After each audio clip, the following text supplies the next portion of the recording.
Look there on the Juju's been threshed. Cannot defend her. I cannot believe. It's got to be the game. I can let it final. Mickey Well gets in behind him, trying to turn it. He's right in. Wave onto everyone. Triple kill for Reindeer and Mickey Well, last man standing. It's a slugfest. Double kill, triple kill, double kill, quadra kill, double kill, triple kill. My God, that was amazing. Hooks on, Big Swift has gone mega, but they killed us apart. Can't connect the chain, and Destiny, Hook is on, Swift is dead, Ray locked down Raze, Trippies gets that kill, and Spurs is stuck between the entire Wolfpack. Double kill for Fantix, they're running towards the Nexus.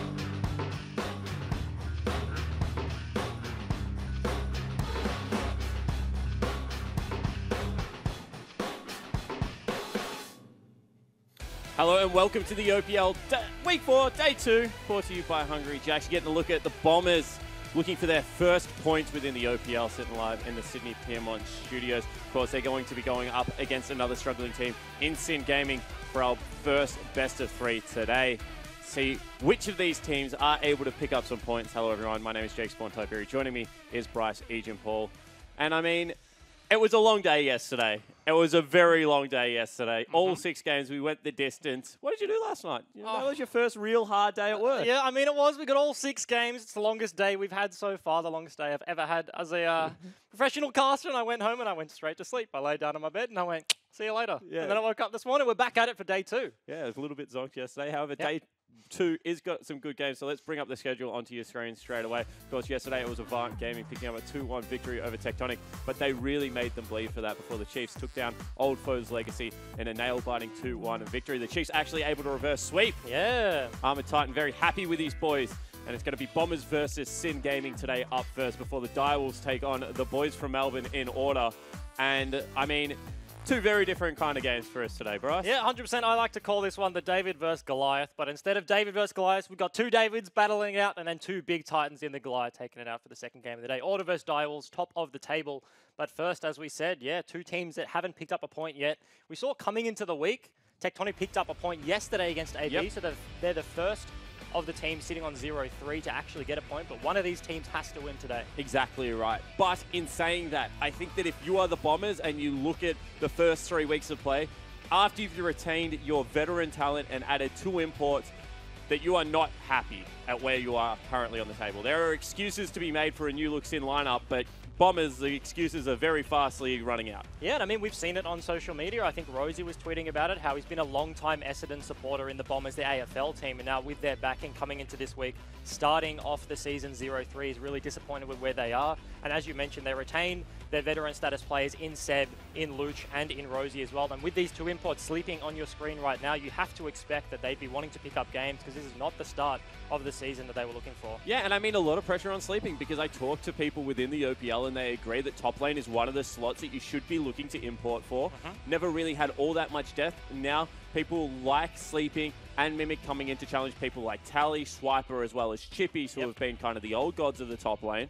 So Sleeping has to have a good performance today for me against a young Oceanic top laner that's trying to emerge in Praetus. Definitely one of the matchups to watch. Yeah, definitely. And I mean, you mentioned a good performance. Does it have to be good or does it have to be great? Because there is that kind of extra layer of pressure coming from a bigger region like EUS for himself. Mimic obviously coming over from Korea as well. Coming into a smaller region like the OPL, like Oceania, you'd think that they'd come over here with a chip on their shoulder being like, hey, I'm going to be the best. But he's struggled so far, and I guess he'll be picking up, trying to pick up the win here today. Yeah, we'll see if he's able to do it. However, to hear some thoughts from Laura and someone else that might have some thoughts on challenging top laners, let's throw it over to the analyst hangout. Thank you very much, guys. Today I'm joined by Brandon Swiper Holland on the hangout. Welcome. You had a big win against Legacy yesterday, but I've got to ask, what's been your favourite series to play so far? Well, firstly, it's good to be here, Laura. I'm very pleased to be on the desk. Yeah, this would probably be my favourite series, to get in my 1 trick every single game. I mean, that's always a joy. What did you think of your performance yesterday? I think it was shaky still. I think, yeah, like Jake said yesterday when I watched the VODs, I've been in a bit of a slump. But no, when I'm on the Gnar, I go in another zone, and that's what makes me the Armored Titan. Favourite place to be on that Gnar? Yeah. No, it's just when I hit that mega bar, I just turn into a demon. Well, our first series of the day is between Bombers and Sin. Both teams yet to pick up a single game. What are your thoughts on this series, and who do you think is going to take it out? At first, I was pretty confident in Bombers taking a 2-0, but with more thought, I think that Sin's early game and just like their players, they have a few of like good individual players, like Prater, for example. I think you can take it to the import. And yeah, like I'm quite excited overall for the match, but I would say probably 2-1 for Bombers, just because their roster is stacked and I want to see them perform well. I do think the Bombers have to step up today. You know, they've had 2 imports come in and they've had 2 full weeks with those subs out and the full roster back in. So I'm also going to give it 2-1 to them over Sin. But remember, if you'd like to make your own predictions at home, head on over to opltips.com.au where you can win some whopping prizes. You could walk away with a $25, $50 or $100 Hungry Jacks voucher, as well as some XP boosts and RP prizes. For more information, make sure you do go to our website where you can find everything you need over at opltips.com.au. Our friend here, Swiper, will also be answering your questions later on today. So if there's anything you'd like to ask our top laner, feel free to send them over to us on Facebook or Twitter using the hashtag #LikeNoOther. And you could pick yourself up a mystery skin. Yeah, ask me anything but my champion pool, please, guys. That's anything I don't want to talk about. But yeah, no, a new skin. Nice skin sounds awesome. Sounds like a good deal to me. Yeah, it bloody does. Thanks for your prediction, Swiper. But to get this first series underway, let's hand it back to Jake and Bryce. Thank you so much, Laura. Always great to hear from Swiper. One of your ex-teammates as well. You've got a couple running around in the league. And, like, you know, he says he's slumping, but honestly, Swiper's slumps, I think, are getting better. He's one of those players that I think that he plays within himself incredibly well, and that's easy to play around if you're a teammate. Yeah, I mean, he's like kind of known as the rock on the top. I mean, in games he's fallen behind. Notably versus Paibu in that Nav versus On was just shoved in, put so far behind twice, game after game, but obviously turned around and won that series as well. So, yeah, the rock in the top strikes again. Yeah, and I mean, that's what we're going to have to see, because today I don't think we do have, you know, those players that play within themselves are just looking to be consistent for their team. I think both Prater and Sleeping are players that want to play incredibly aggressive. But when we take a look at other parts of the map, I mean, you do have to question the drafts that come out of Sin a little bit at the moment. They don't, like, I mean, double Yasuos in different roles. It's a little bit strange. Yeah, I mean, they are trying, I guess, to do the tectonic thing where they pull out some cheeky counter pick that nobody has practice against. The Yasuo, as you mentioned, has been played for Praedyth as well as Bedoink in the mid lane, and not too successfully either time. Played it into the GP, and you were saying it's a negative 50 CS matchup, doesn't even win the split push, and then... Yeah, I mean, it's really strange, right? Because Yasuo kind of is a monster in a 1v1 if you build a certain way. You know, you have the old Blade of the Ruin King build. You have now Sterix, which is incredibly strong on him, so you're able to get that going. Then if you want to go team fight, you know, the heavy crit build that we see come out, the ability to get onto the back line with a knock-up and one hit and 80 carry. But the problem is that Gangplank kind of team fights incredibly well, so you don't want to drag him towards that. Split push, we've seen Gangplank with Sterix Yomu's pretty much impossible to shove out of lane. I'm just looking at that matchup wondering when are they actually going to get a window for it, and it didn't come to fruition at all. I mean, they might just be experimenting. As we said, they haven't picked up a win yet, so trying these counter picks. We've seen multiple teams give Gangplank over to some of the top laners in the region, and as you've been most notably saying how much you hate watching that champion because he just seems to not get punished enough, so teams are trying these fancy counter picks. I saw it for the first time. It made me so happy. TL versus C9. Yep.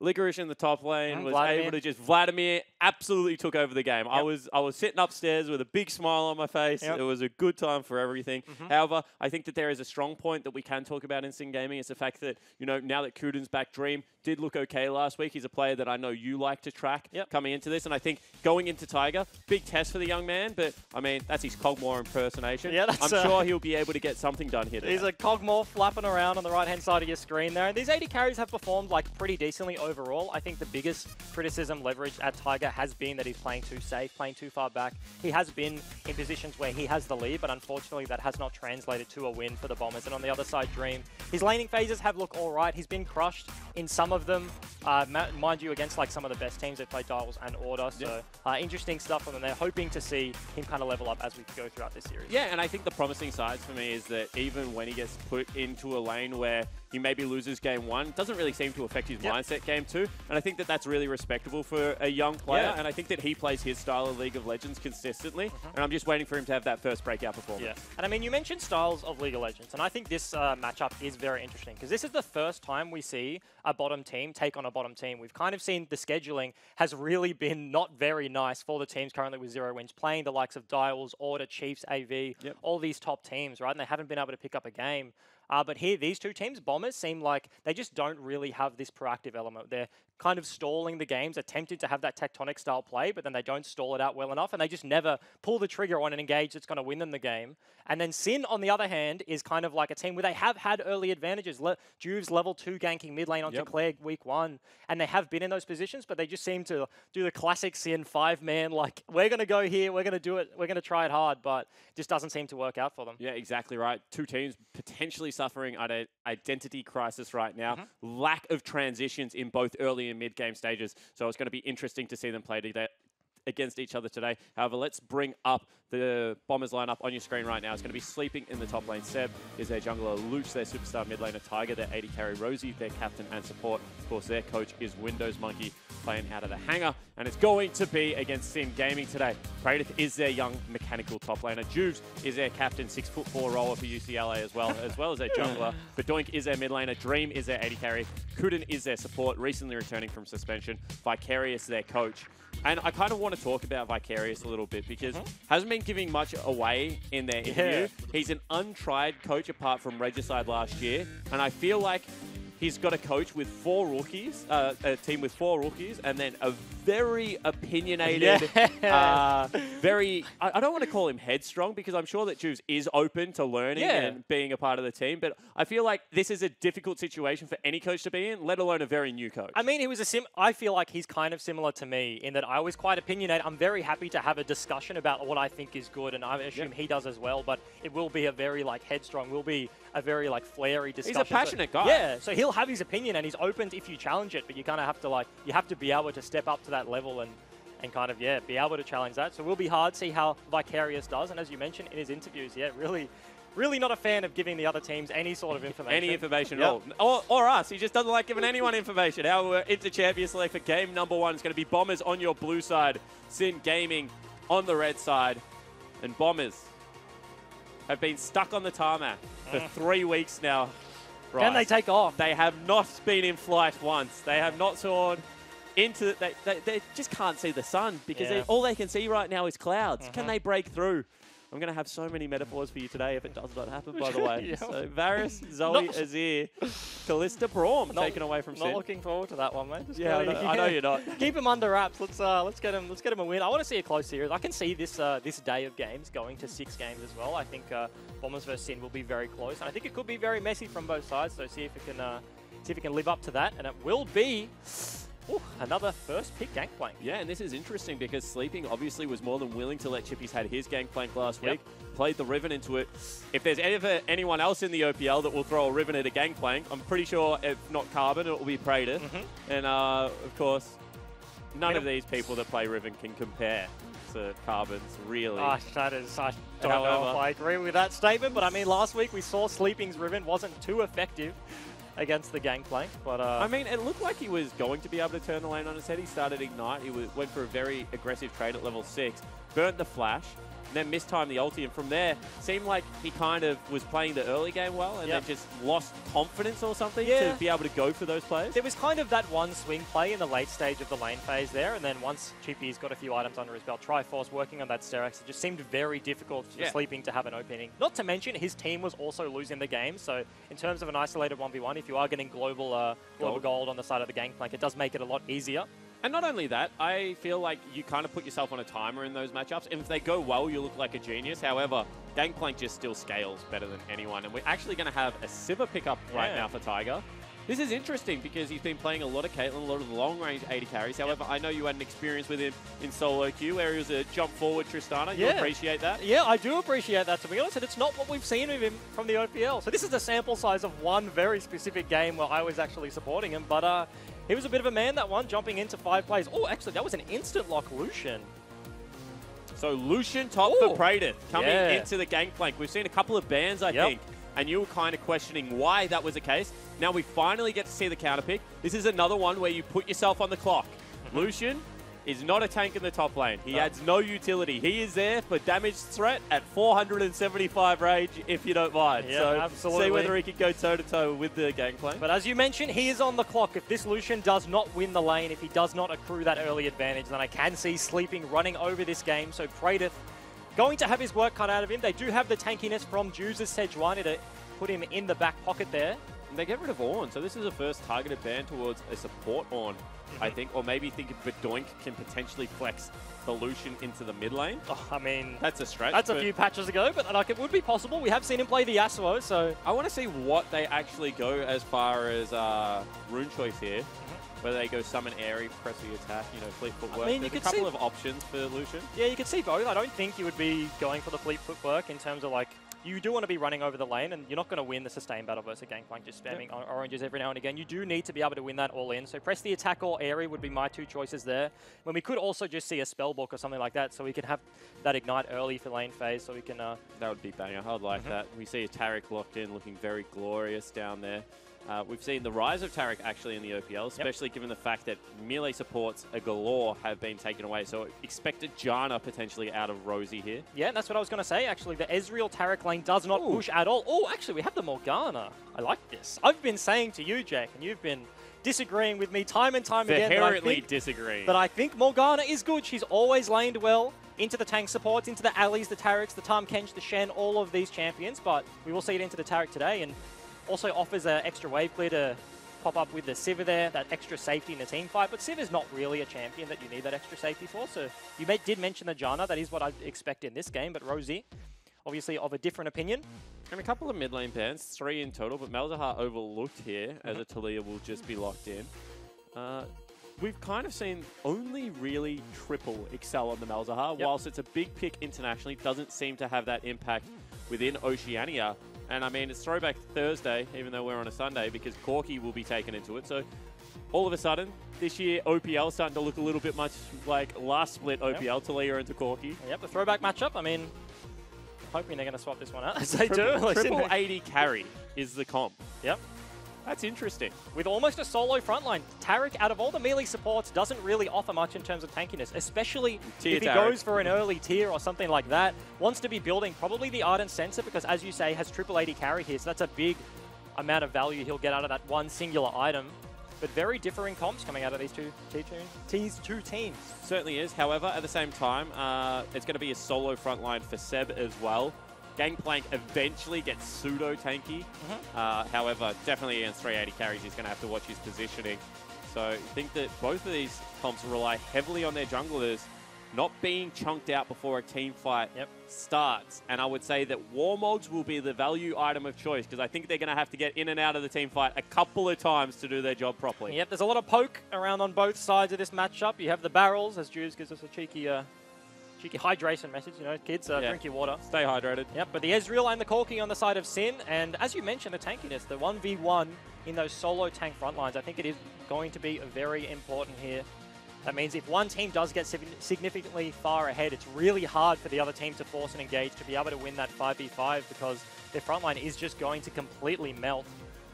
That's a big deal here coming into this game. And I mean, arguably, the 1-3-1 is also there for Sin Gaming, just because Lucian, if he gets ahead, will be able to compete with both Taliyah as well as Gangplank, and Corki late game just one hits anyone. So excited to see this. Bombers versus Sin, game number 1 of Week 4, Day 2. And we have Windows Monkey standing alongside with Laura for a coach interview. Thank you very much, guys. I'm standing here with Windows Monkey. Now, you're a new face to the OPL, so I'd like to ask you, what's your coaching style like and how do you support the team behind the scenes? So my coaching style is generally just to, I guess, give a lot more structure to what the team is doing, you know, with practice in terms of how they play the game, making sure everybody's on the same page. Yeah. And we've got a Lucian in the top lane on the side of Sin. What are your thoughts on that pick in that top lane? Lucian's very strong into Gangplank. If it gets ahead, then it could be a problem, but if it doesn't, then I don't think it'll be particularly useful. Now, the casters also have some conflicting feelings on Morgana. What was your reasoning behind picking her? I mean, I just think she fits well with the comp, synergizes well with our picks, and just block CC, right? I'm looking forward to seeing how it goes. Thank you very much for the interview, and best of luck with this series. Okay, awesome. Thank you very much. All right, cool. So there for the specific Black Shield. So definitely is still within Morgana's kit. I agree with Windows Monkey Yep. in that regard. Kind of a trend we've been seeing versus last week is the Gangplank's not going that Corrupting Pot early. They are actually starting off with a Relic Shield, so getting greedier and greedier. But then we have the Lucian on the other side. You have to think that will be a matchup that should be able to punish. And he has gone to summon Ares. We see that little fox flying out. But didn't get the double tap there, and also started Q. Conflicting opinions here. If you want to push the lane, Q start obviously very good. However, I'm a big fan of E starts on Lucians most of the time. Yep. Okay. You can zone very hard with E. Yep. You can, but as you mentioned, it is harder to push that wave in, as he's trying to do that right now. Praedyth getting that control early, obviously range versus melee, but Gangplank has access to that Q. It's funny because, for those that don't know, Aegian fancies himself as a big Lucian fan. I like how you have to think about that one. You're like, he's not a good Lucian, he's a Lucian fan. Yeah, so, but I also am a proponent of Lucian. We play it very differently. You're an attack speed Lucian, aren't you? You like the Blade of the Ruined King. Yep. You like the Berserker's Greaves, even when you're being one hit by AD jugglers. So, on the other hand, I'm an Essence Reaver Lucian, so different horses for courses. He's one of those champions that is much more diverse than I think people think. And we already said that through the Keystone. So interesting to track how Praedyth plays this one. Take a check-in with the mid lane right now. CS fairly even, has to burn the Valkyrie. And you only get like 3 or 4, well, I mean, I haven't really seen Corki with the new runes masteries, but generally only got about 3 Valkyries before Yul and had to go back. Actually, Seb. Into the bottom lane, going to go onto Kuden, gets the stun out. That's very nice out of Kuden. He can. Will be pulled back, has to flash, and burns the heal, so good gank out of Seb. Yeah, he flashes out of the bind there. Rosie was holding that one to chain it with the CC, but unfortunately for the Bombers, they could not lock Kuden down enough. That will be the flash away. So a worthwhile gank. Seb, look to see if he repeats that one. However, at the same time, Seb had only bottom side cleared. So this is going to be a blue buff given over potentially for Doink. However, no, just backs away. Juve says, mate, you know, you can have one at 7 minutes, but you're not taking the 3.5 minute blue. This is the only point of the time I get to play the game. He hasn't had his one gank yet, so get back he still gets all the buffs. He still gets all the control. But Ping's going out onto Juves right now. Bombers think they have an inkling right now. Luch is walking over. They're going to spot him out doing the Gromp right now. Can he escape? Yeah, actually, it looks like he'll be able to get over the wall, but can Luke find a flick? No, cannot. And also still had the flash there, so good pressure out of Praedyth on the top side of the map. Means some counter jungling. Gets him out scot-free. Oh, nice double tap on the barrel there. That's the big thing in the matchup. Lucian has a very nice auto-attack animation, not to mention will be building some attack speed, so it makes dealing with those barrels just so much easier. Gunslinger passive, of course. As soon as Lucian uses an ability, he fires out 2 auto attacks. They do reduce damage, but they're still very, very useful. Did actually get buffed on this patch. The secondary auto attack there does about 20% more damage overall, and it crits harder than it did before, because obviously that is less effective than the singular one. So Lucian a little bit better than he was in patch 8.1. Seb looking for his second gank of the game, looking around the mid side, but Luch just has too much control for this by the looks of it. Yeah, exactly right. So we'll see what happens here, but I'm definitely not looking to step up and challenge. Rosie goes for some deep vision as well, and I feel like this is a pretty normal early game. Yep. Triple 80 carries probably looking to scale. Obviously, Lucian needs to bully harder than the others. And Siva, she's just going to push into an Ezreal, and there's not really all that much Dream can do about it. Yep. And I mean, the teams are just splitting the map, as you would expect right now. You mentioned the Lucian, already 20 CS up. Sleeping will catch that wave under his turret, but Sin are playing for that topside control, and they have a very safe, hard-to-dive bot lane in Ezreal and Taric, right? So they're going to sit under their turret for the foreseeable future, be farming this one out, while Seb is applying some pressure down there and towards the mid. They actually stunned the wave there because they want to push it in. Kuden takes a lot of damage. However, honestly, it's not that much. He's got Biscuit Delivery plus double potion, so they're fine in this lane. Unless really Seb gets down here for another gank, they're not going to kill him. Yeah, I mean, not to mention, he's got the shield and that heal in his kit already. What they were trying to do there is with the 80 carry and the support on the Taric, you can actually stun the entire minion wave with one single ability there. So out of the supports that can influence the wave, Taric, one of the good ones. And we haven't mentioned so far the double spellbook coming out of the bottom lane for the Bombers on Siva, on Morgana. So they're just going to keep applying this pressure. Kuden obviously has already based, so they're staggering their recalls on the side of Dream right now, because you have to assume Bombers are going to get a purchase that they like, hopefully 1300 or for that BF or just the pickaxe, and they're going to TP back to lane and just keep applying that pressure. Yeah, they should have a 1300 now. You can see BF so it's picked up. 50 CS, way more than enough for that. He even comes back with a potion as well as a pink ward if Yep. you don't mind. I like it when my 80 carries help me with the pink wards. I mean, that's 100% such a huge deal here. If you can get a pink ward in the river and you can keep applying that pressure, and then you have a second one to place further up towards mid, it means once Bedoink does get that package, if you have that earlier vision, because I mean, if you see a package flying at you, but he's already within range, it's too little too late, right? So the vision needs to be further extended into the enemy jungle across the river. So that'll help with that situation just there. Juves contesting the pink. Yeah, I like this from Juves. He's confident that with the fact that the recall was there, he's going to be able to clear that pink out. Was Seb able is to do so. looking. However, Seb now looking for him, Grabs and there. Juves might have to flash. Does. Luch flashes over the wall. Gangplank ultimate as well. Juves is just shaking that one off. A little bit of Taylor Swift action, but too aggressive from the Sin Jungler. Yeah, unfortunately, Seb was just sitting over the wall there. Flashes to slam him into that ward, but unfortunately for Juves, the damage had already come out of sleeping. And he actually gets the kill, so he's down to the CS, getting pushed in constantly in this matchup, but does get that kill. And all of a sudden, Paradise is like, come on, man. Yeah. He's just shooting me in the head. He's now picked up a kill with his annoying global ultimate. I'm here to bully the lane, and I am doing my job, 22 CS up. However, Gangplank is just, no one can hold Gangplank down at the moment. Yeah, but I mean, his turret is already half HP there. Freight looking for a bit of a dash, but low mana right now. He has opted in for that Vamp Scepter, so you think he'd have to be going for the Bork. What he's doing right now is just actually damaging Sleeping instead of the turret, because he knows if he can force him out of lane, he'll get significantly more damage onto the turret than if he can just take a shot here or there. Hey, Asian. What's Pugmore's favorite item? Don't make me say it. Bork, Bork. I hate you. Why did you do that? Come on. Come on, mate. That is an absolute banger. It's funny because it's not at the moment. It's Ginsu's Rage Blade, but, you know, whatever. Yeah, I mean, if you write the jokes, then... That's all right there. Praedyth's going to get himself a recall. Does not have access to the TP, but neither does Sleeping. So going to walk back to lane. Has that Cutlass. You have to think things get worse and worse for the Gangplank right now once he has that sustain on the side of the Lucian. So talk to me about it. Is it the sustain battle that you're trying to win by going Blade of the Ruined King? Yep. Is it the smoother attack speed? Is it the fact that maybe he's going to be looking to take out Seb? He needs percentage health. What is it about Bork? I mean, I think it's multiple things. The Bork obviously adds a sustain. Gangplank's laning pattern is he just wants to farm up as much as possible, but he has to invest those Qs into the champion to not get pushed out of lane. Yep. So Gangplank does actually do significant damage to a squishy target like Lucian, so obviously the lifesteal means a lot there, and we just saw the battle of attrition coming out for Praedyth just there. He forced Sleeping to back off the wave, got that nice push in. Because he had higher health, Sleeping was just getting too low, and he had to back away from the turret. And then not to mention, once you get that Cutlass and the Bork active, it means you just have so much sticking power. Gangplank, if he lands a barrel, he's very quick. Oh, nice. Oh, nice. Double bait on the side of Praedyth. Well yeah, played. Certainly is. I mean, and he was patient on the second one as well. Potentially could have autoed early because Sleeping was looking for the perfectly timed Q, but Praedyth backs himself in. And this is going to be a rough point in the game for Sleeping right now. Seb is on the top side of this map, but this wave will freeze for Praedyth if he chooses to. Both junglers are pathing up here, so they're both aware. Juve's coming to shadow his top laner, and Seb kind of walking away right now. That's a pink invested into the river Praedyth, so he's pretty confident in this one. Yeah, exactly right. I think what he wants to do is actually drag Seb back up here. Yep. And potentially have the 2v2, which I am sure at this stage of the game they would win. However, you can see Juves wants absolutely none of that. Instead looks mid lane, maybe looking for an ultimate package in from Bedoink. Juves decides that his ultimate is not worth the investment that close to the turret with the cleanse available. So, just walks that one out, Luch. Yep, Luch gets out scot-free, doesn't have to blow the cleanse. Seb might be in a bit of spot of bother, but as with his mid lane, it just walks away from that one. Take some melons for himself. Obviously not a big fruit man at the moment. Are they melons or are they, what do you call them? I call them melons.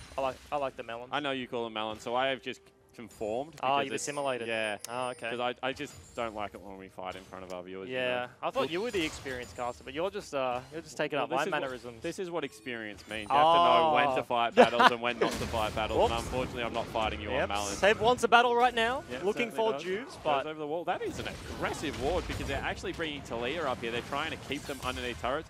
Teleport is available for Bedoink, so this one needs to be executed well. Yeah, and they really wanted to push this wave in for Sleeping. It had been frozen for about a minute or two on the side of Praedyth. Teleport's coming out from the AD carry, actually, to try and break this first turret. Here comes the second teleport as well. They're going to back away, and this will be first turret going down for the Bombers. And this is super nice play. They forced Kuda into the recall. They baited them into a false sense of security. They didn't TP back to their lane. but they go up top. Ezreal trying to thin out this wave, but you have to think this turret's going to go down anyway. Yeah, it certainly is going to, and I don't know whether they have enough tempo to get the bottom wave. Remember, Sleeping still has the ultimate. Think that, honestly, Dream should have spent his ulti on his turret, because there goes the ulti. It's going to be on bottom wave. And they're looking for also a Rift Herald. That's some good macro play out of the Bombers. 100%. Gangplank and Rumble are the two top laners that can cheat tempo in these trade versus trade scenarios. Obviously, those two ultis just clear out a minion wave. That buys you about 30 seconds worth of time. So he's going to recall. Doesn't expend his TP as of yet, but Sleeping looking at where his deploy is going to be. They're actually going to send the bot lane back bot by the looks of it. The Dragon is still up, and they did just take the Rift, so not a whole lot for the bot lane to do on the top side of the map. Essence Reaver picked up also for the Sivir, which means she can just push forever, gets mana back off the critical strikes. Maybe the one weakness of her laning phase will be absolutely fine there. And you can see that that is a very healthy bottom lane turret, which I do not think they will be able to break this wave, as Tiger is already halfway up the river. So, good play out of the Bombers so far. Been a close back and forward early game. You see big CS leads, but ultimately the turret will mean more. Yeah, and I mean, we were talking about the styles of these two teams coming forward into this matchup here in Bombers. I think this is the first sort of early game plan that they have executed on very well so far. So this is an improvement from weeks 1, 2, and 3. Coming into this one, they've already generated themselves a small lead here. Dream getting a bit of damage. Yeah, certainly takes a bit of damage. Walking forward, still has the ultimate available. How Talia cheating into that lane. Throws out the cheeky Q that was going to miss to bait out the spell shield. I like to see it. The mind games. 100%. 100% back that one. Sivir, of course, one of those champions that under the turret, if you're the enemy shoving in a Sivir, it's actually very hard to get turret damage. Because not only does she clear the wave, a lot of people oversimplify to that stage. They're like, okay, she's going to clear out the wave fast, so... Oh, actually, hold that. Yeah, a little bit of a gank in the Does mid lane. Luch in some trouble. Stun is there, of course. Cleanse late. Very late cleanse. See whether he can get out here. But Doink has no mana. And Juves will be slapped back. No, he won't. They'll just walk away from that. Summoner spells burnt from Luch. But probably should have been a kill, to be honest. Yeah, you have to think, though, that cleanse came out super late from Luch. But unfortunately, they weren't willing to commit to that one.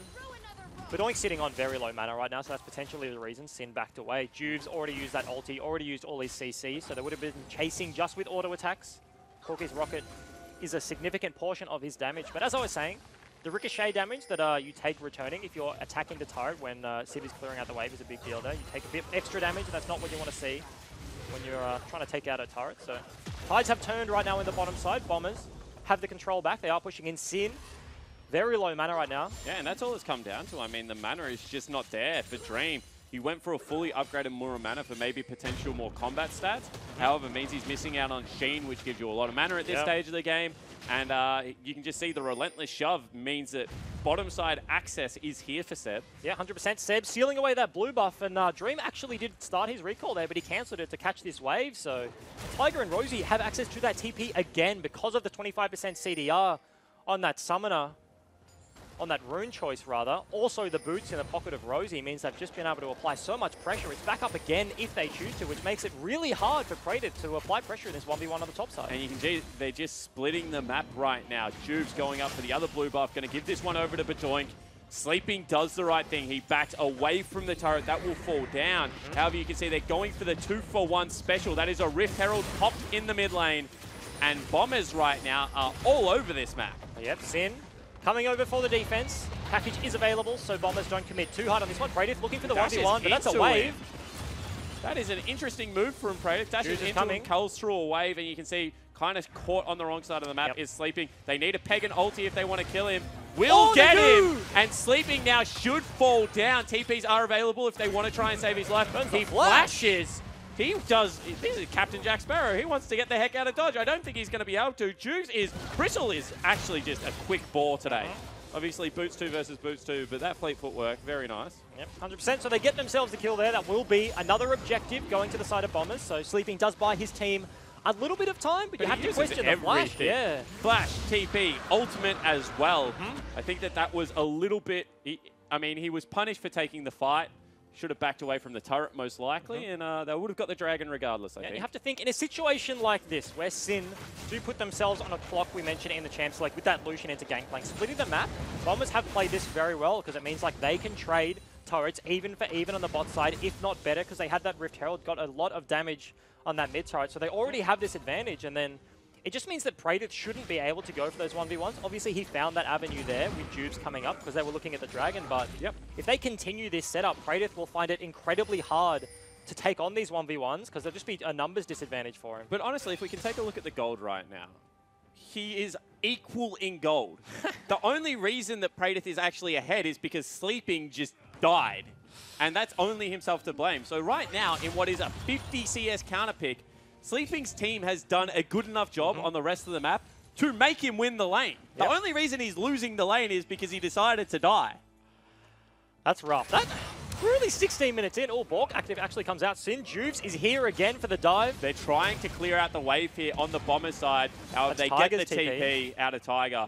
And I think that is a worthwhile investment because now all of a sudden, you know only Rosie's going to show up to that game. And I don't even think Praedyth really needs the help at the moment because whilst even in gold, he's still very annoying. And I mean, a very squishy Morgana TPing into a play isn't the most daunting of opponents. Yeah. That barrel did actually no damage. So they're going to lose another turret on the side of Bombers here. So there will be 2 for 2 overall, and the gold lead will be evened out somewhat. But as you mentioned, they Sin. Have they got enough of an early game league right now? It kind of looks... Oh, actually, Seb.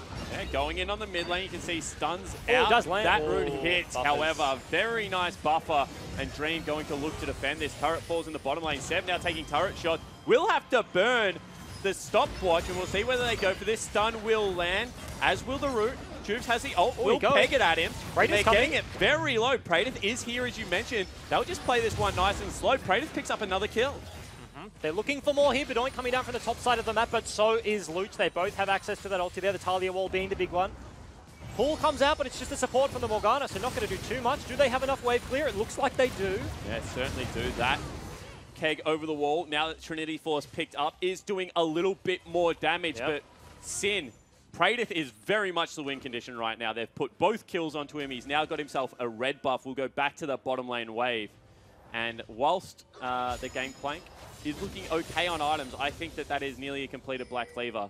And the game becomes very difficult, at least for the next item in a bit, for Sleeping to be able to go with the Lucian. 100%. We'll want to be playing that non-interactive style in the side lane, just picking up those waves under his turrets. You can see him on the minimap right now sitting very far back because he knows... Praedyth wants to dash flash on him, that's why. Not to mention with that red buff, he's got 2 slows available, has that Bork active, but then the red buff slow, extra damage, will be able to chase him down, especially because he has flash and Sleeping does not, so... Plays it very safely, just goes to get himself a golem camp. Yeah, actually, Praedyth also plays it pretty safely. Leaves the wave fairly neutral. Looking to just go back, get himself the Black Cleaver. Surprised no boots too, because when you're playing in long side lanes, that extra movement speed does help you out a lot. But gold completely even. 3 turrets to 2 right now. And Bombers would be happy to scale. However, this is getting dangerously close to a flame horizon for Praedyth, and certainly still a win condition for Sin Gaming. Yeah, I mean, we're a solid 30-40 CS away from that one, but it is definitely on the cards. You were mentioning the boots too, but in terms of just finishing a Black Cleaver to upgrading your boots, doesn't feel like he needs... that extra he didn't take it for the tabby. Praedyth swung past blue buff, and you can see he got called away from it for some reason. I actually think that 30% cooldown reduction on Lucian at this stage of the game is a pretty massive deal. Cooldown reduction feels fantastic on Lucian, and he also has mana problems. Sleeping one more time, getting camped out here in the bottom lane, sets up the barrel in the brush. Praedyth wants this to hit the turret, purely so they can dive with Jubes. All summoner spells available as this turret dive will come out. They have to stick to CC, so can Jubes actually get it here? He has flash, but so does Sleeping. Everything available. Chases him off the turret. It's going to be big turret damage going down right now. Hit it? He can. That's a big deal, actually, in the Lucian versus the GP matchup. You can just double tap that, and it's very, very hard to counterplay. Rosie hitting the blast plane, wants to do a bit of damage to Jubes. Oh, they're actually looking for the kill. Wall coming out as well. Dream is here. They do follow through, and Rosie flashes the wall. Great knock up from Sam. Brings them back together. Dream, that is a late stopwatch, and it is not going to save your life. Bombers pick up 2 kills. Juice finds himself way too far, way too invested in the enemy jungle. His 80 carry tries to help him out, give him an avenue of escape, but that's 2 kills for free on the side of Bombers, and they're looking towards the Baron, no? No, they actually just go for Kuden right here. Has to burn the ultimate. Flashes as well. Oh, another bind? No. Oh, sorry, that wasn't Kuden. That was Bedoink. So Bedoink falls down. Kuden's still alive. Was trying to give a lifeline to his mid lane, and that will be Baron. Yep, 100%. You think it won't be a contest coming out of Sin.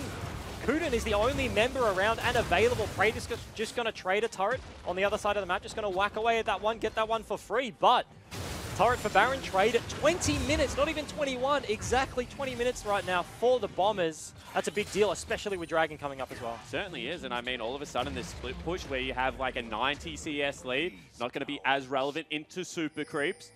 They've opened up the map nicely right now, Sim, but that middle lane turret is sticking out like a sore thumb, and you would think that no mid control over things like Dragon and Baron means it's going to be a difficult game to play around. They just have such easy engage potential out of Bombers. They have that Zac that you saw there. You have bindings. You can fling from Rosie on the Morgana, and that actually set up that fight there. So Rosie has been kind of a legacy Morgana player for most of his career. When it's been on the fringe of meta, he's always the type of player to play that one, like the Zyra and the Bard. Yep. Also like the Morgana there. But in terms of setting up under these turrets, now that they have this extra push coming out of the Baron, it's just so easy. They have that Talia wall. They can fling binds. Siva obviously shoves away very quickly. And then if they do pull the trigger on a dive, they have that cannon barrage to follow Seb into an engage. Yeah, we'll see whether they're able to make it work, because talking about it one thing, but we haven't really seen Bombers dive anything. Yep, true. In the OPL so far. So, 2,500 gold lead right now. You can see that they've taken Praedyth into the top lane. Tier 2 turret, much easier to siege than an inhib turret at this stage of the game. 100%, but he's just going to back away from that lane. So, Bombers, they do have the Baron right now, but they don't have all the map control. Sin. And this is what I'm kind of talking about. It looks like right now, Bombers aren't really pressuring in a wave. Yep. Even now, they're not. Their minion waves aren't going together, so that will be a bounce back into Bedoink. Sleeping can't follow that one. In this position, you have to be able to win the game of chicken. If you have the Baron, you're going to know that if you do base race at the end of a play, then you're going to win, right? So if they do have control on a side lane, but you have access to mid, you're like, hey guys, okay. Like, look, he might be hitting our turret right now, but he's going to have to back in 10 seconds if we force this one. And it looks like they are going to force it on the top side of the map here. Which is an interesting call, because one more time, their creep waves aren't together. It's not like there's a mid lane wave crashing at the same time as this one. So technically, it should just be one member up there, and the wave should be able to be bounced by Praetor. I just think that Tiger actually gets engaged on. Has to burn the ulti and the flash. That's a big deal. Siva mostly just picked for that ability to run really, really fast for the rest of her team. That's a big deal coming out. Ulti to try and thin out the wave, but it's not going to do much on the side of Dream. That's going to be another turret going for the Bombers. That's going to be 4 for 3 right now. And they're looking at Praedyth in the top lane. Yeah, Praedyth probably has to get the heck out of dodge. Wall is going to go up. Oh, he gets interrupted. Flashes, but gets dragged back and will be kidnapped. Fantastic play out of Seb and Luch, and that is a big deal, because now they should be able to break the base. Yeah, expecting the Talia to ride in on that wall, but he does not actually. Bind looking again. That's just the cheekiness coming out of the Morgana. You see there's so many abilities flying around. Ezreal Qs, Corki Qs. Talia is going to be shoving people around with those pebbles, and a cheeky Morg Bind, if it does land, it's just so easy for Bombers to commit that damage. They have the barrels, they have Siva. They can chain that with the seismic shove from Talia, so they're just such a reserve team. Yep. I feel like if we're watching someone like, you know, Chiefs, Direwolves, potentially Order, they're under these turrets. Like, Praedyth is the only member of Sin at the moment that does any semblance of damage to Seb. I feel like this could have been a channel, rotate the Sivir over and look for a dive. However, they just take the free victory. They didn't have access to that Sivir ulti, so I mean, maybe backing it off. They also still do have TP on Rosie and Tiger. So in terms of combat summoners, they are behind. They do have that gold lead, about 6,000 right now, so you have to expect that they would win that 5v5 brawl. Oh, no, it is. 6, sorry. I was looking at the other side. Okay, good. At that point, it was about 4. But yeah, I mean, I guess they're more reserved than I expect they would be. Rosie has always been a player that likes to go forward. Oh, is he? Yeah. I strongly disagree. Really? In my entire career playing against Rosie, obviously he's a support and I was a support. Yep. He was one of the more passive laners in the bot lane. Oh, lane, definitely. But I mean, late game, he is a... I don't know. Yeah, I'm gonna have to strongly disagree with you Jake, on this one. I think his best champion in terms of proactivity was always the Nautilus. It's one I always just bloody hated, to be honest. He'd just sit in the bush, and that was his strategy in lane. He'd just sit in the bush. I called him a bush warrior for a while, actually, and then he'd just fling a hook out every now and again. But another siege coming out into this inner and the bot side. Tiger spell shields that Ezreal ulti. Very good there, but going to be another free turret. even without the Baron. Yeah, I mean, they're just continuing to shove up, and you can see in the bottom lane, they're now matching the Talia versus Praedyth, and I mean, Luch is an absolute monster at this stage of the game. Whilst Praedyth is 100 CS up over Sleeping, he's not touching the CS in compared to Luch. And he's got 3 items at this stage of the game. Not no to magic mention resistance on Mr. Praedyth, so he would get 1 hit in a combo. Yep, not to mention Tiger CS, about 70 above his opponent in Dream right now on that Sivir, so I think this is honestly the best use. Oh, actually. That's a little bit of a bummer there out of Juves. Just throws the ulti straight into a Black Shield. Obviously not going to do a whole lot of anything there. Didn't even connect anyway, to be honest. Was just out of range. I thought it hit him. Did it? Yeah, I don't think so. Well, we're just disagreeing. Let's see the replay. Let's see the replay. Bring it on. Yeah. Rosie looking for a bind, but unfortunately for him, he is on the ward.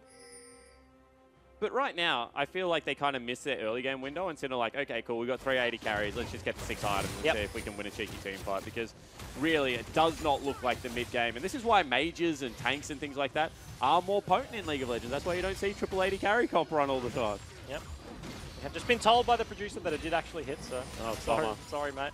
He didn't say that to me, so that's that's the honesty policy. He just said it to Egypt, he comes forward. I was wrong, but I mean, in terms of the proactivity out of Bombers, we've seen them try and set up these dives on the side lanes. On the inner turrets for Sin, so whilst you say they are just looking to scale, actually hold that Sleeping. Yeah, it goes for the auto attack, runs past him, and misses a barrel. Now he's just going to get culled. Praedyth does so much damage, however, with the rest of the team here, and a teleport from behind. That's a quick Sivir. That is a very dead Praedyth. Yep. Sleeping, very questionable on the start of that engage there. Looks like he almost didn't see Praedyth. He just baited him. Yep. Tiger's teleported behind him, I think. Yep. Ring around the Rosie there. And Rosie is just solo pushing. No, he's not. He's going for the ward. I was just waiting for him to bunch up the creeps and go drop the puddle down. He goes for it. I mean, puddle on support Morgana, you do max that Q first for the stun duration, or the root duration rather, and then you put points in that E.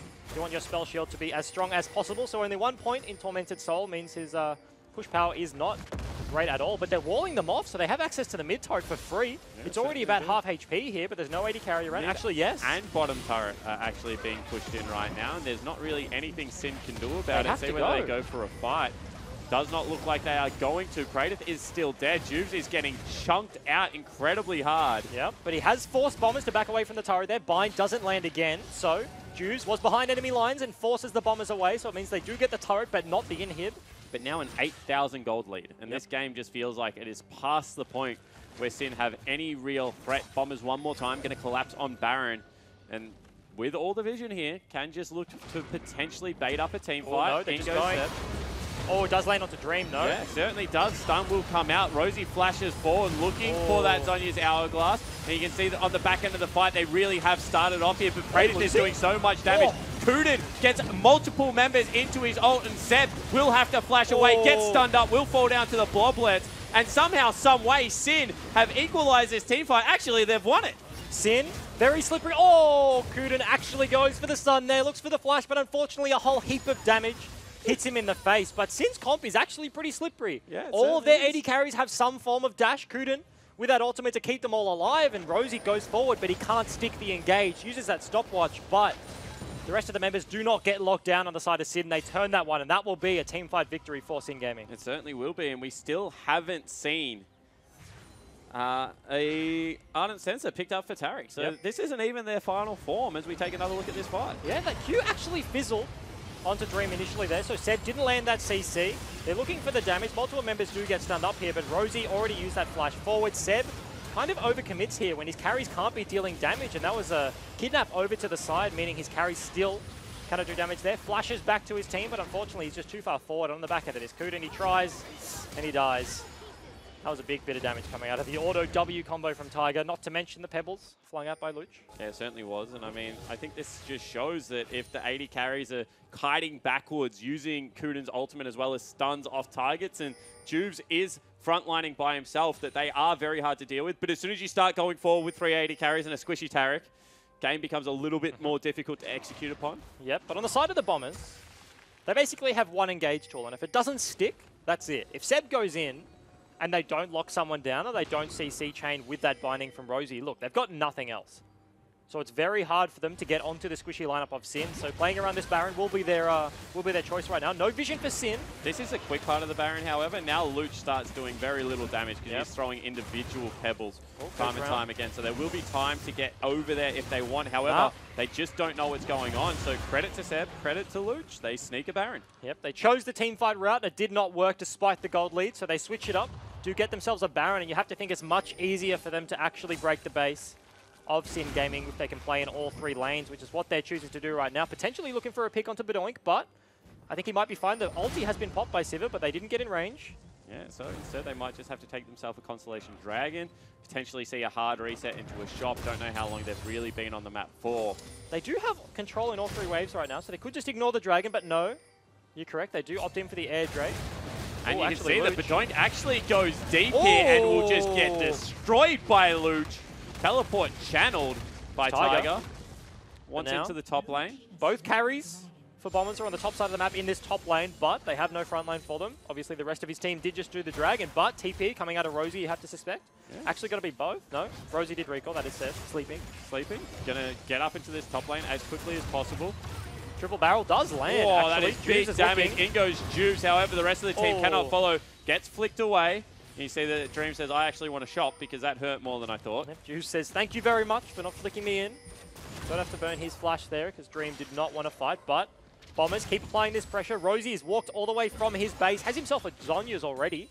Second item after that Ardent Sense. So the wall comes out. They're looking from mid and top. Yeah, you can see that one more time. Juice stepped forward, but he's taking a boatload of damage. Nice barrel again. Tiger hitting that turret. However, gets hit by the ultimate. Has to stopwatch. You can see Seb in the back line. Kuden will be able to put down that ultimate from Tarek and make his team invulnerable. Turret still stands. One more auto from the creep will not come out. And Sin somehow hold. And that is the one combo wonder from the Sejuani and the Tarek coming out for Sin, so they don't really have a whole lot left. Lucian, no culling available. Bombers still have this Baron. So they do take the turret. That's 2 inhib turrets down, but no inhibitors. And they do look for the reset as Praedyth is trying to get some form of control. Yeah, he certainly is. I mean, Praedyth going for a build without a Last Whisper at this stage of the game. Obviously has a Black Cleaver. So going to go towards, what is it? IE Bloodthirster? What are your thoughts? Potentially coming out. I mean, what would could you just build? also go the GA if he wants to be super safe right now, but I think probably not in this situation. It is dire straits for Sin, so I mean, if Lucian's got to die at the start of a team fight, I don't think him being resurrected, nice. That's very clean. Yep, auto on that. Does have that ward over the wall, so can see the barrel, hits that one, gets himself a dash away. And I think the most interesting build choice so far is out of Kuden. Going that Zeke's, that's not something we see rushed a lot. We see more of the Locket first item on the tank supports, but does actually opt for the other Aegis counterpart. So what does it do? Tell the people at home, because no one sees Zeke's ever. I feel like it is the most least built item in the game. Yep, it's kind of a makeshift Ardent Sensor with more tanky stats. So it doesn't give you the as much attack speed, but when you cast your ultimate and you're binded to a carry, so you have to assume he's bound. Actually, he is to Dream. So when Tarek casts his ultimate, Dream's going to do a whole lot more damage. Actually does AP damage to facilitate the AD he's already doing. So instead of giving the attack speed, just gives more upfront on hit damage. So interesting. See how it works out. You can see with the Baron buff, they're trying to pressure the 2 open inhibs. With Sleeping in the last lane left with the turret. So full court press right now coming out of the Bombers. And you feel like this has been their most promising game so far. But they're still unwilling to make that really bold play. They wall off one more time. Juves is looking for the backline, and they will just pay respect again. Will they? They're looking for the engage though, and the wall is down, so in the duration of that ultimate, they only get about half damage onto that inhib. The turret on the bot side of the map is destroyed by Sleeping, but still, Bombers trying and struggling to actually get an inhib here, potentially. Yeah, and there's the ultimate again burnt from Tiger to run away bravely. You see that they one more time approach, and this will be the inhibitor falling down. However, Luch stunned again. Ultimate coming out of Kuden will keep Juves alive. Seb just survives. Barely. Oh, that bind actually lands off the Kuden. Do they look for the kill then? No. They're going to look to go in. No. Can't quite land the damage as well. So they do get themselves the top inhib, but it took them a while, and that's about their entire Baron is just out right now. And they're using cooldowns one by one. They use that Talia wall and don't really fully commit on the inhib. And then they use that Sivir ultimate. They go in, but they get forced away by Juves looking for the engage. Eventually they go back, just get it. But it seems like Bombers, whilst they are in the lead, and they do have a big advantage in terms of map control and gold, they are struggling to actually get onto these inhibs. Yeah, for sure. And I think at a certain point, if Juves nails either Luch or Tiger, the 80 carries will just blow them up so quickly. And then the relentless pursuit, the ability for Bedoink and Dream to chase in this team composition is just so damn high. Obviously, uphill battle. They're still 11,000 gold down, but they're in a position where they're not going to be starved for farm because time and time again, Bombers are just pushing waves into them and looking for the neutral. I mean, you mentioned the gold lead, but it's also just the safety coming out of this comp. Siva has the spell shield. Oh, does land actually, no QSS. Dream actually is just dead. That was a bind. That was a bind coming out of Rosie. They do get onto the carry of Sin. Dream down, only 2 out of 3 80 carries left. Can they hold? But still big damage coming out of Bedoink. Will use that package to get away. Seb taking big damage. In goes Juves. Has to dash away. And you can see that will be the second inhibitor falling down. Tiger burns that ultimate. They want all 3 inhibitors. Praedyth only just getting back to base. And there is still about 25 seconds on Dream. Yep. Do they look for more? Do they look for the reset? No. They still have access to almost all of their ultimates. If Rosie can land another bind, this could potentially be the game. Yeah, see how they go for this one. Barrel's going for it. That will be Bedoink using the QSS. Slap comes out. Bedoink falling so low. Ultimate from Kuden will be good for 2 members. However, it just looks like a team fight that Sin cannot win right now. And Sleeping is on the second Nexus turret. It will fall. Can they continue to push forward, or will they just now retreat? No, they do retreat. Bombers, a very split fight. Sleeping was hitting the Nexus the entire time, trying to take down those turrets. Like, hey guys, let's end the game. But Seb and Tiger do get CC'd on the right-hand side of that. Sin do hold temporarily, but with no inhibs, that's going to be double super creeps in every single lane pushing in, and Baron is setting up in 30 seconds. Baron, Elder Drake, everything is up and available right now. The Bombers will be able to take the whole map and then come in for the team fight. However, I'm a glass half full guy today. Yep. 80 carries are real good at clearing waves. Yep, they really are. Absolutely, especially super creeps. Mages struggle so hard because all they do is upfront burst, whereas 80 carries have a lot of sustained damage, so... Yeah, League of Legends turret defense game being played right now for Sin. You can see that obviously they've gone the late game builders, able to just push out incredibly well. They're just trying to stall for as long as possible. Elder Drake has been started up, and it looks like a no contest from the lineup of Sin, but they have tried to set up some vision right now. If we take a look at Juves, he's getting that control around the Baron, but Bombers don't even look like they want that. Yeah, exactly. They're just going straight up mid. Can they end? Straight for the end. You can see with the extra combat stats, they know they've caught them out of position, so they show mid lane. That's going to have to be mass recalls from everyone on the side of Sin, and instead they just head straight bottom lane. Praedyth is so far out of position and may have to burn a teleport or something to get back to lane, because you just can't sit there, Praedyth. He will do that now. If Bombers knew where the lineup of Sin were, they could have straight up Siva ulted into the base and ended the game, but no vision on the top side of the map. Juves is looking for something behind, trying to keep them away, but could this be the engage? Seb is looking, bind doesn't Kuden land. has to burn ultimate already. It will go through. Everyone is invulnerable. Triple. Kidnap onto all the members of Sin Gaming. Juves is in the backline, but Doink will fall down, as will Praedyth. Now Sleeping chasing in onto Dream, flashes forward, picks up Kuden.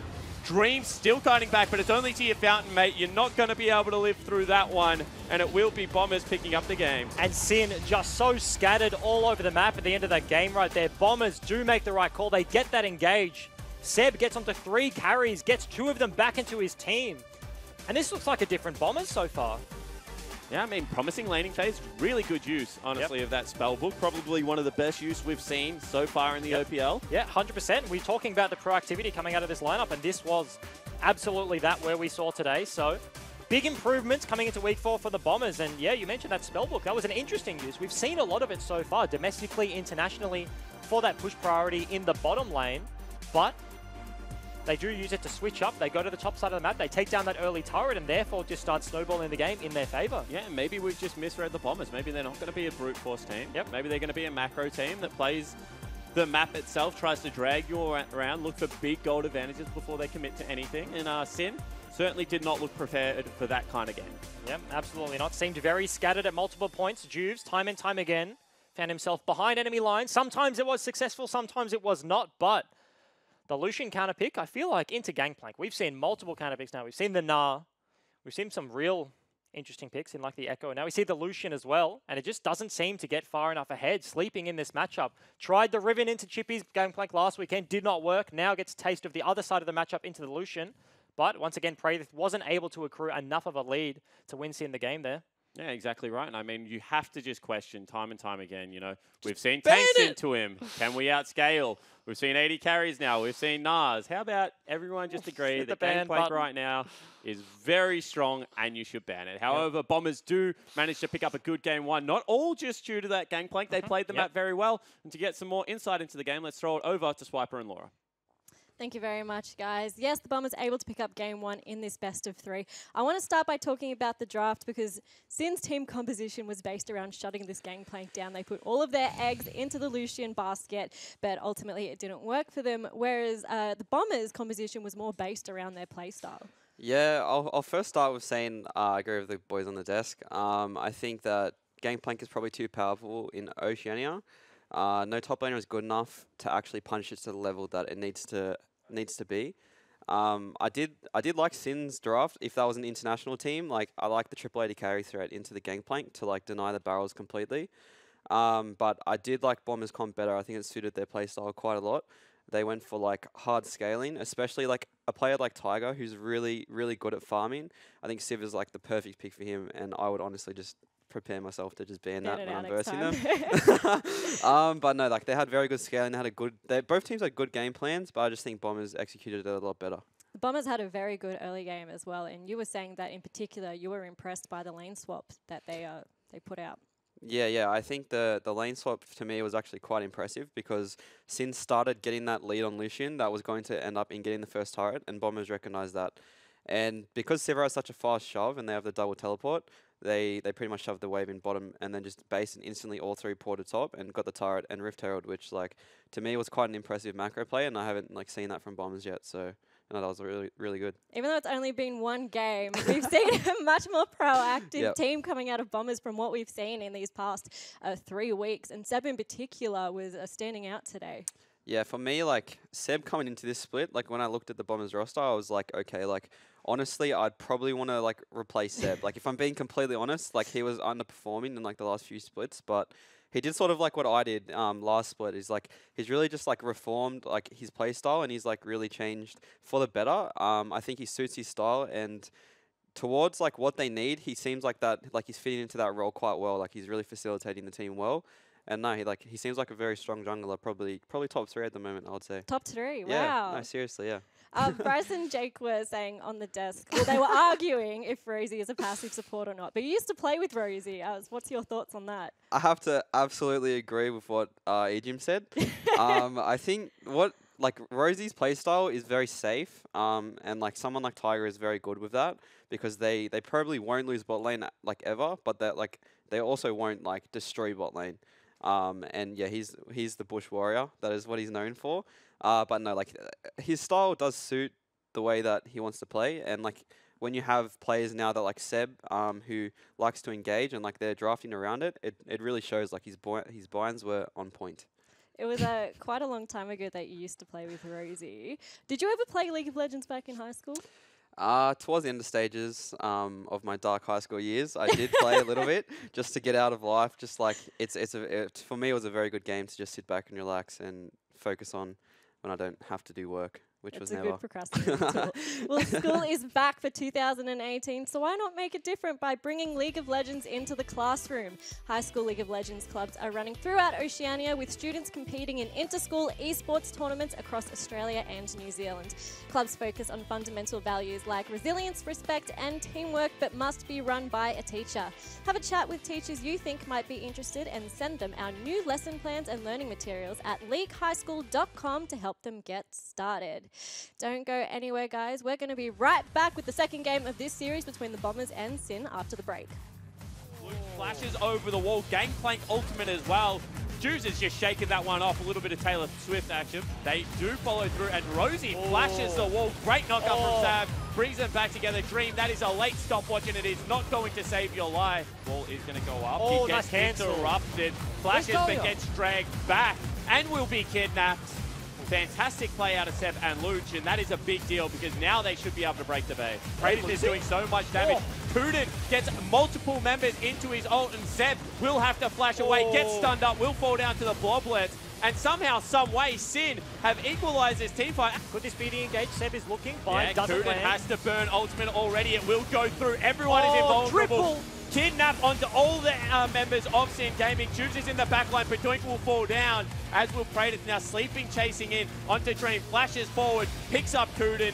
Dream still kiting back, but it's only to your fountain, mate. You're not going to be able to live through that one, and it will be Bombers picking up the game.